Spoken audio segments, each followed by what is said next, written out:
No, my lawyer said I can't be Stevie Nicks. I'm just a generic, non-specific look-alike. Yes, you are, and so are we. Welcome to the generic, non-specific Stevie Nicks podcast. I'm your co-host, Randy, I'm Anthony. Hello. and today we get to talk about our road trip. What are you talking about? Oh, right. I did go somewhere. That's right.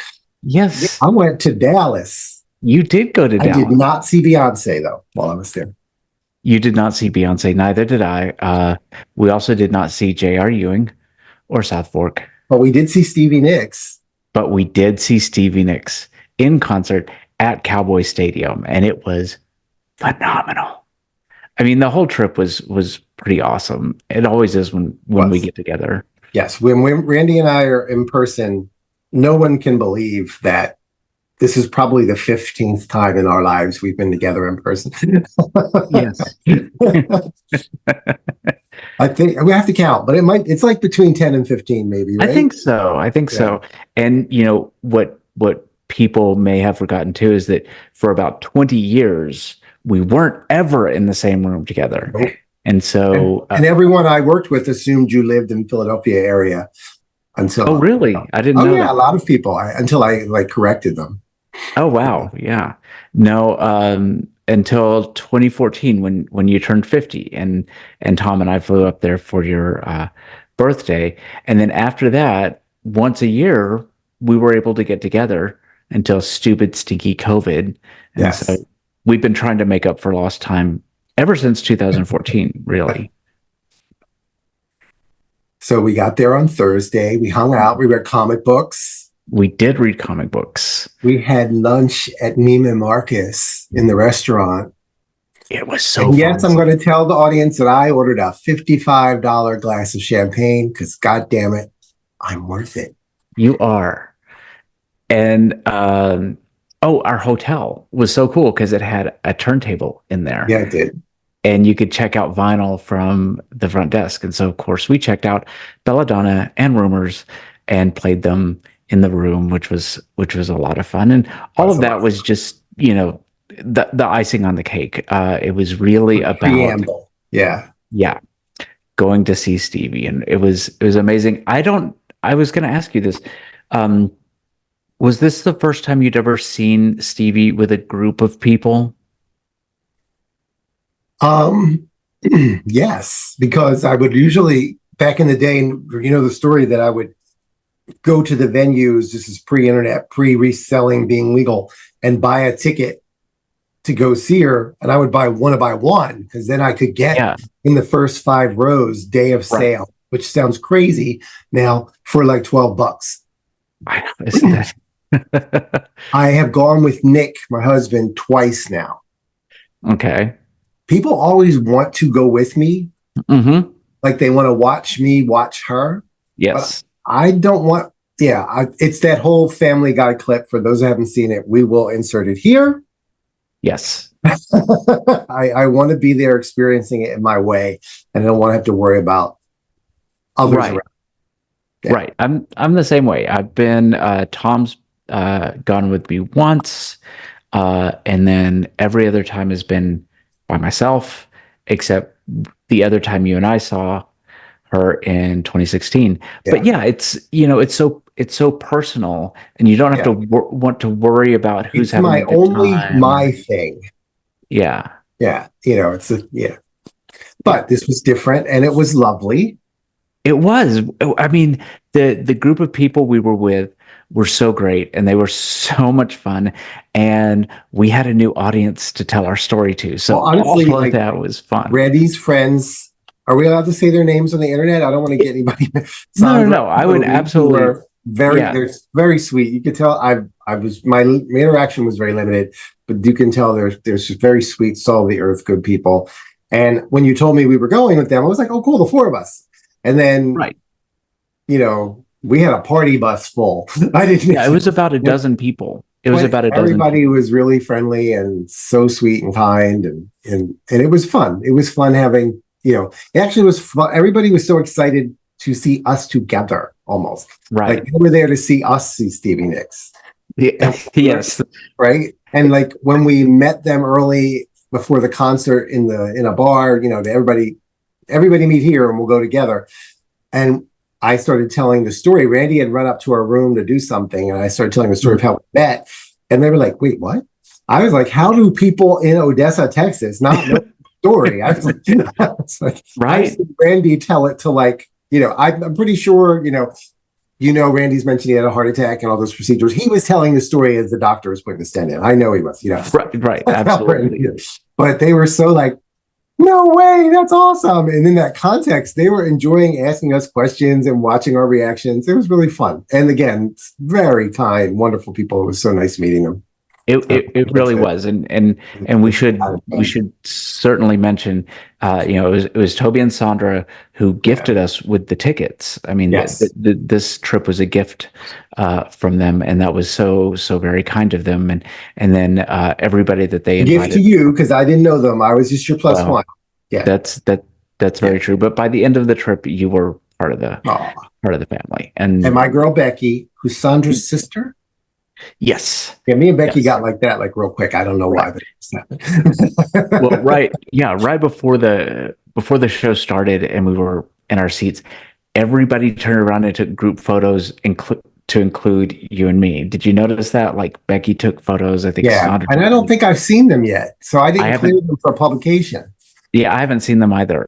But if our friends out there are listening and they all asked about our podcast, by the way, Yes. then if you're listening today, then please send us the photos because we want everybody to see the photos from the concert. But enough about that. Let's talk about the concert itself. Now, this wasn't a typical Stevie concert. This concert was actually supposed to happen last year and got postponed because Stevie got COVID. Which and I don't think I knew until she announced it on stage, right? I don't think anybody. It was all mystery of who got sick. Right. It was just band member contracts COVID, right? Yeah. And then she said it from the stage. Yeah. But it was a rescheduled date with her and Billy Joel. So it was a co-headlining concert, which means Stevie's set was truncated by 2 songs, and also Billy Joel's was not. Billy Joel's was not truncated at all. But and then she had her onstage banter was a lot shorter than normal. You know what? It was, but it seemed different. And I liked it. Maybe the brevity forced her to think differently. Who knows? Maybe. Yeah, there was something she said about being on Antiques Roadshow that I thought was really funny when she was taking out the different capes, and she would comment about, oh, gotta go change into another cape, and then she'd run off stage. Which before she would never do. The lights would just go down. Now she would. Right. I'll see you in a minute. Right. But it was she came out, they played Outside the Rain, which, by the way, Rich Lopez, she's been opening her sets with almost exclusively since 1986. So it's not. And when she didn't open with it, it was always most of the time preceded Dreams. That's the way she does it. Right into the literally drum beat, doesn't change. The song keeps going. Yeah. Yeah. And it's pretty cool. It was awesome. Yeah, she came out. Our seats were amazing. She looked, I can't say this enough. The photos and the videos from this tour just do not do her justice. Honest to gosh. And we have some, and some of them are, I have not put any of them out there. Maybe we'll put some in here. There's also, is that Cowboy Stadium? The AT&T Stadium is also the Dallas Cowboy Stadium. And for those that don't know, every stadium has a jumbotron. I don't know what you call the screens in there because they're massive.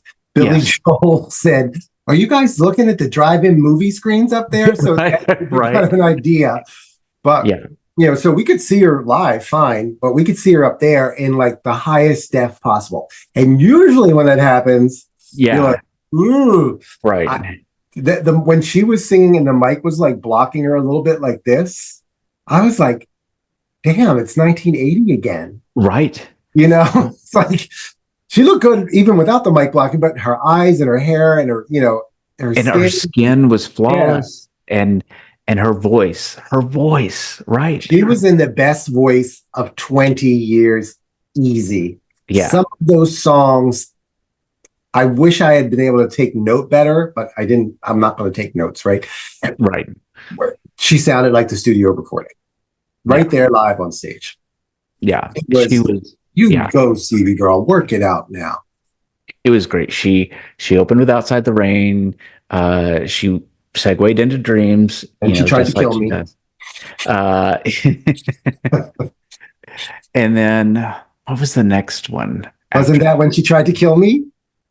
No. Was it? Hold on. I pulled up my cheat sheet. Anthony's looking up the set list.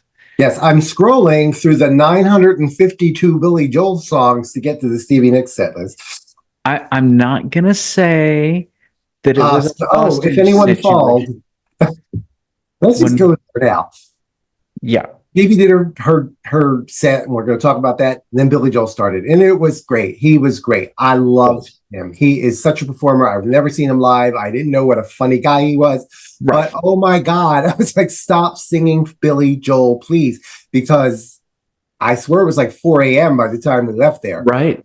Yeah. I mean, it was a long set list. And the hits were great. And some of the deep cuts that I had never heard were pretty good too. But good God, it was was it Just the Way You Are? Yeah, and I think either you or one of our friends said that. I was like, for God's sake, shut up. He might hear you, Right. Yeah. Yeah. But he was awesome. Okay, but yes, If Anyone Falls was the third song. Right. Which is always... I must have seen that live before, but it sure didn't feel like it when I heard it. It was so... maybe it's because it was so true to the original, like the whole like circus organ music kind of sound to it and all, But she sounded great. She did. The girls sounded great. The background singing women. Yes, they did. Everybody sounded great. The band sounded great. She did If Anyone Falls. And then is that when she tried to kill you? Next, this was amazing. She did Stop Dragging My Heart Around with Billy. Yeah.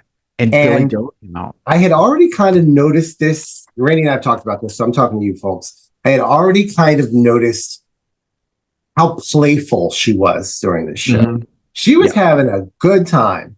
And like, she's usually really serious. This is her craft. These songs are her babies, Yes. And she really wants to perform them and give you everything. And she still did that, but she was having fun. And when and Joel did Stop Dragging My Heart Around, for example, she started singing her part and he was not on stage yet.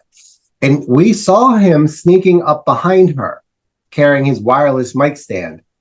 And then he kind of just surprised her and started singing. And then later she said, a ninja? He scared the hell out of me. He enjoys doing it. But during the song, he sounded so good. Go find the video on YouTube, folks. Yeah, and it's out there. Dallas, was it March 9th? Mm-hmm. Stop Dragging My Heart Around. It was so good. But they were both being playful, like he was pretending to threaten her with the mic stand during and she did the same thing, back to him, watching her be that playful. This made my heart swell. She was having a great time. It was so good because I'm most of the time so tired of listening to Stop Dragging My Heart Around on stage. Like, it just doesn't do anything for me anymore. But this time it did, because it was fun. It was a lot of fun. So fun. It was, and there was still emotion in it, even though it wasn't like a joke the way they did it. It was really well done. And they should re-record it together and release it. I don't know. It was really cool. Yeah, it was. And then she tried to kill me. And then she tried to kill you. Randy knows. Go ahead, you go. Yeah, I was just going to say, now, we both share some opinions about how well Gypsy typically translates to stage, right? Live, yes. And even Stevie says that sometimes. It's it's not hard to do live. Yeah. Right. And so when she doesn't nail it, when it's not like the arrangement or she's not feeling it that night or whatever. Aren't prominent enough. Yes. And because she doesn't hit some of the higher notes, she'll ad-lib some things, And one of the things she ad-libs you absolutely hate because it so doesn't much. fit the song the way I Right. see the song. Right. It doesn't, but I love that you hate it, so I tease you about it all the time. Right. Um, but that night, And Randy knows backstory for you folks. I feel like I say this about a lot of her songs. I equate this song in a way to mourning, but it's the post sad grief part of the morning. It's the part where the memories are strong, and you're like, I equate it to my mom's passing like 20 years ago, my dad about 10 years ago, even my brother in between then, since my dad died. And it's about the missing them and the wishing they were not gone, and but then you get bittersweet part. But then you get past that, and you remember all the great memories, and you still see their bright eyes, and you think about all that stuff. But here I go.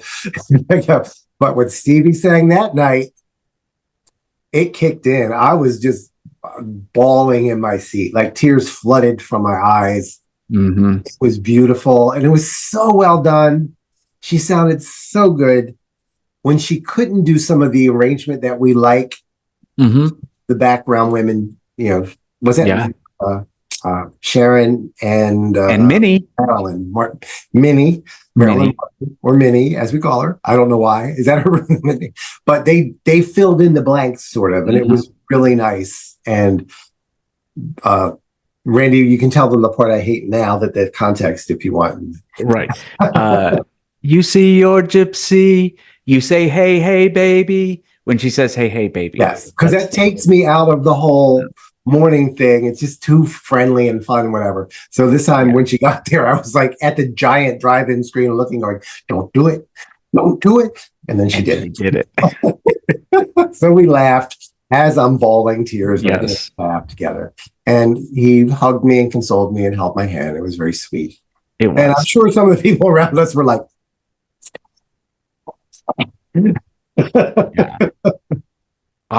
but it was the first time it was the first instance in the concert that this concert was way more emotional than I was prepared for, because I thought, we're singing in a big arena. It's not as intimate as normal, and we're in with a group of people, and it's a truncated set list, and it's all about, Billy Joel. And so I just thought it was going to be just fun, which was fine. But that was the first time that it got real emotional. And then I think you've got the set list. So the inferior for what it's worth is next. Oh, yes. The other for what it's worth. Yes. But that was also a more emotional thing. It was. Especially towards the end when she started ad-libbing so again. Well performed, and it was amazing. And I liked that you could tell a lot of the audience was very surprised that she did this cover. I literally heard people saying that I didn't know she recorded this, or I didn't know she sang this kind of thing. Yeah. So that was really just our friends, just like eavesdropping on the folks in our vicinity. Yeah. The people around us were really chatty. I mean, like the row behind us and like a couple of rows in front of us. You got a head massage from someone. I still don't remember the context. Massage from someone. I don't want to talk about it. It's a little triggering, so we'll just. But that was really good. And then, she. Hey. What are you wearing there? I'm wearing our little scarf version of the stand back shawl that she put on. Everyone who was with us was like, "Put your scarf on." I was like, "I already got it on." And we already have them on and waving it for us. And here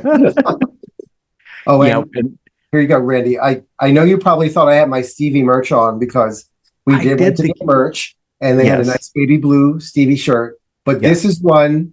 This is one of my series of winning T-shirts from vodka brands for twerking in a gay bar. I only have 3. Well, that's 3 more than I have. So You have a shirt for twerking. I was there. No, I got a friendship bracelet. That's what I Oh, got. right. I thought there were two Yeah. shirts. Great. I'll send you this one. There That's fine. You got me this, and we you walked go. around. And we wore this to the concert and the shawl. And thank you to Erica Pele for making those, by the Yes. way. Gorgeous. And then also more merch right there with our generic, Yeah, non-specific. we made this stuff for ourselves, but if anybody Mhm. wants it, just since you never put anything in the comments, say, hey, I'd want one, and we can make it Right. available. If you guys want some of this stuff, we might like do a merch store or something. But you gotta comment. But the crowd went wild for that song. Yes. Everybody was up on their feet dancing, Mm-hmm. you know, Yes. and again, she did it really well. And she was wearing, as she said from the stage, the original stand back cape, Yes, which she was. floored me. And speaking of floor, non-giant heeled boots. This is, I What? believe, the first time I've ever seen her Yes. without those, you know, Right. platform boots. And she did it more than, you know, a lot of songs. This one was the most prominent. She was dancing. Yes, she was. Stevie Nicks was dancing around and having a good time. And I don't mean that hee-haw dancing from like the original, you know, White Winged Dove I tour. missed that. Yeah, but it was just to distinguish it, especially during Stand Back. You know, she was doing a little bit of, I'll say, Sisters of the Moon. No, she didn't go all the way to Speaking in Tongues, Sisters of the Moon live performance, but she was on that avenue with the way she was dancing with her shawl and everything, and she was getting into it, bending all the way at the waist. I was like, Yeah, I didn't do that, girl. it was awesome. But as And we it made learned me in our so last happy. episode, if you haven't seen it, Stevie Nicks, who was in the gym. Oh yeah, yeah, she does. So go watch that episode if you haven't yet. That's right. But yeah, the crowd loved Stand Back, and it was Yeah. really fun. And for who did she dance with? One of her bandmates instead of Yeah. flying out, right? Was it Waddy or was it No, I somebody? think it was the other guitarist, Carlos Rios. I think that's who Okay. she dances with. Gotcha. And it was fun. It was. It was a lot of fun. And she said that's the first time she said, I'm going back to get a cape now. And she goes back and puts on the stand back cape and comes out. And then she goes right into the Wild Heart and Belladonna, which that was when she got to Belladonna, that was another really emotional moment for me. Yes. Yes. She was wearing the original Belladonna cape. Her voice was so just pure. It was 1981 again, pardon my language. Yeah. It Her voice. was. Yeah. And Belladonna makes me think of my mom. So I was thinking of that. But the Wild Heart got me on that runway. Belladonna affected me. I love you, Janet, and your mama and all. But Wild Heart, again, it was so well performed. And the way she was able to just convey emotion in her voice and in her face and her movement during that performance was just like, what the hell is going on here, Stevie Nicks? Right. Like, she's an awesome performer, but this was like, I don't know. I don't know if it's Billy Joel. I don't know if it's her being the age she is. I don't know. But keep it up. Yep. Whatever it was worked. It worked really well. Belladonna was gorgeous. Both that and the Wild Heart, the instrumental part, the musical parts were like chef's kisses for everyone. Yes. But I think you cried during Belladonna too, right? Yeah. I did. Aww. I cried during Belladonna. Miss you, Mom. Yeah, so that was an emotional moment. And I knew that was in the set list and I was kind of prepared for it. I thought it might happen. But I'm glad it did. It was a nice little cathartic moment. What was next after Was Belladonna? Gold Dust Woman. Oh. And again, we're back in the Stevie put us all in the time machine. Mhm. It's back. And find these recordings online and listen, folks. Yeah. Again, maybe you're not going to see how good it looked. And maybe the audio won't be as good as we heard, but you'll see the raw emotion in these performances. And again, her voice was just like back in time, transported. And that is the part of the show where I noticed the young woman about 3 rows ahead of us dancing with no rhythm. You know who I'm talking about. Yes, I noticed her before that. Yes, I noticed her like the third song in. She stood the entire time. Yeah. I don't. Yep. She must have had earbuds in because Lord knows what beat We she don't was know. chasing. That beat was not in the building. The beat that she was trying to No, it was not. hit. But it wasn't that distracting. It was just I think she was more directly in front of me, and plus, like the people on either side of her were like here for me. So I'm looking straight through the valley at her. But right. Yeah, but at least she didn't get in a fight. that's true. That But the other that one, was for Billy Joel. yes, Billy Joel brings that out in people. Yes, He does. But yeah, so Goldust Woman was great, and then especially the ending and the vamp and the ad libs and right, and she's like, oh, yeah, right, and more dancing, more performing, and like more bending at the waist. And it was right. just like I haven't seen that from her in a long It was the time. crackhead Oh dance, wow, is what it was. It yeah, reminded me of like when we saw her in 2016, though. It was, I mean, it was kind of the same it was some performance. arrangement, that's for sure. Yeah, Yeah, yeah, but I felt like uh, it was turned up some notches, or I yeah, just was able to pay more attention because when Randy and I saw her together before, we were not sitting exactly together. right. Right. Randy had a third row seat. I had a seventh row seat. I Yes. think. And we got someone to trade to go to the third row. And the guy was kind of intoxicated. And halfway through, he decided he wanted to come back to his seventh row seat. So Yeah. for the latter half of the concert, or what for part of it, I don't even remember. Yeah. I could see Randy in the third row, you know, and like during the Edge of 17, I'm pointing at him and singing. Oh gosh, why are the words going out of my head? And I'm pointing back at you. Wait, but what's the lyric? Everyone would know the lyric. I hear you in the morning, in the morning. I hear you. Right. I hear you. And we are 90% sure Marilyn Martin could see both of us and was wondering what the hell was going on. Yeah, because I think she was mouthing to security.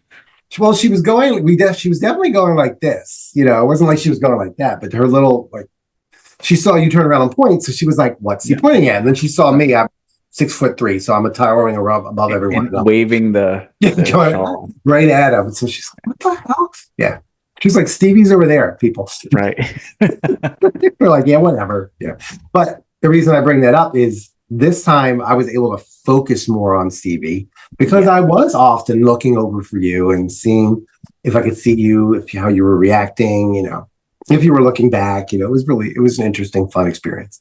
But it really was. Let's not do it again. yeah, never again. But that's also when we met Carolyn Brooks. But that's another story for another podcast. Story. Yes. But Goldust Woman was great, and then she went right into Edge of 17. No, she brought out Mr. Vocal Coach. Oh, that's right. And they did Leather and Lace. And they did Leather, which I think is another song where Mr. Randy was having his moment. Yeah. And it was beautifully done. Everybody we were with later was like, that guy should have his own career. He was so good, and he really was good. He was amazing.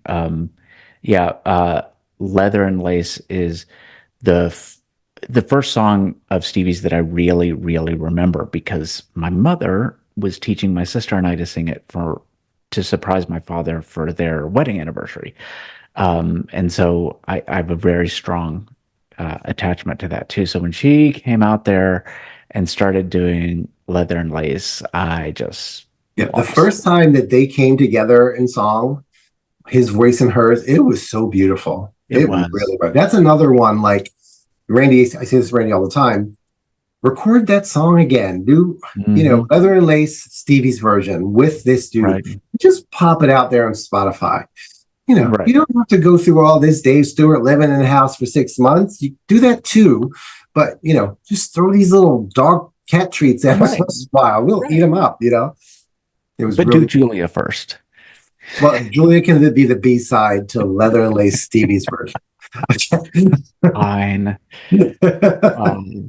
But yeah, that was beautiful. That was really beautiful. And then that's when she went into Edge of 17. Edge of 17, yes. Now she does. I get why she does this, and but she has started doing something with Edge of 17 that I absolutely hate.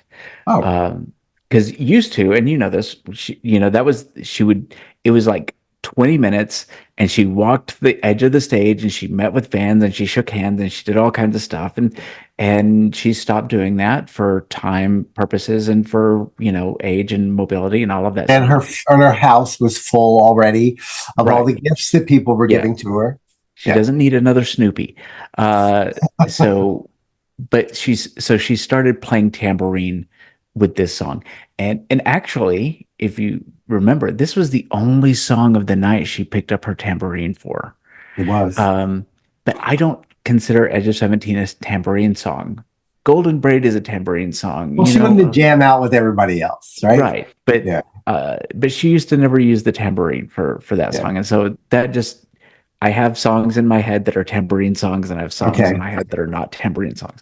That's not a tambourine song, and it's stupid and silly, but it's just my thing. Yeah. It was so good though. And it was like, that song I played out on the 45. Oh yeah, And the backside of it was the live version, which I consider the definitive version. Randy knows. it And is. I was back in time. Again, it was like the first time I heard it that night. Yeah. I thought she did the whole band did such an amazing. And I wish she did do the edge walk still. Yeah. But for folks who don't know, I think a lot of Stevie's fans call it the edge walk. And she literally goes to I guess the rightmost part of the stage, and anybody who's in the front row or close enough, she reaches out and touches them, shakes hands, and they hand her gifts. And she goes slowly all the way to the left, and then she finishes the song. Yeah. And the first time I ever saw her in solo, I was in like the third or fourth row, and I was like, these little 14-year-old girls on the first and second row they're going down. Because I got my ass up there. And I got touched by Stevie Nicks. But like Randy mentioned Snoopy, you can see in the White Winged Dove tour, people are handing her stuffed animals and gifts. There's another, I don't know what concert it was, where like, how did they get that giant like 8-by-6-foot canvas into the arena? Yeah, it was that same. It was that same one? Okay. Yeah. When I saw her, there were some small gifts, but the most of it was the poor woman was dodging bouquets of flowers that are being thrown at her. Because we're like going like that because everyone's throwing roses at her because they probably stopped on the way to get her a gift. Right. Yeah. It was beautiful, and I loved it. And then that was the end of the concert. Right. Except we had encores, and we had Encores. 3 encores. It was awesome. And the first one was Free Fallin', was her cover of Free Fallin', which she's been performing ever since Tom Petty passed away. Randy, I don't know. She never performed it before like that. She never performed it before, period, in my the way I'm going to remember it.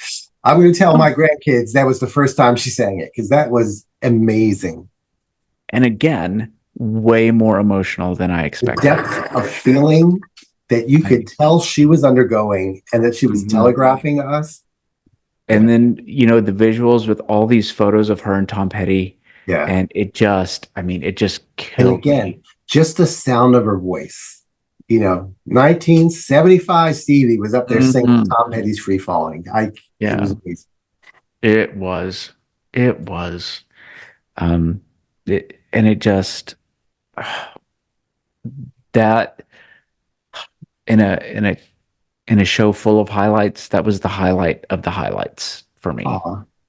It really was, because it just came out of nowhere. Just absolutely came out of nowhere. And so that was beautiful. And then she came out and did a song about a Welsh witch. Something about a song about a Welsh witch. Yes. And at that point, I turned to Randy and I said, she better fucking 1975 Midnight Special this bitch, or I'm going to be mad, because the rest of the performance was so amazing and so like up here compared. I mean, I love her and I've loved every time I've seen her live, but she gave us a special treat that night, in my opinion. She did. She must have known we were there. That must be it. That's it. That's the story. Everyone who's watching, please spread that to your friends. Yes. She knew we were there. And she did that, and it was amazing. Her her Rhiannon shawl kind of looked like a house coat, but other than that, It was the end of the night. She's that's ready the to end go of the back night. and put her feet up, It's fine. It's fine. Yeah, but she sounded so good. And She then could have frenzied it up a bit, and I would have been in heaven. She did not, but she's probably like, okay, I'm tired.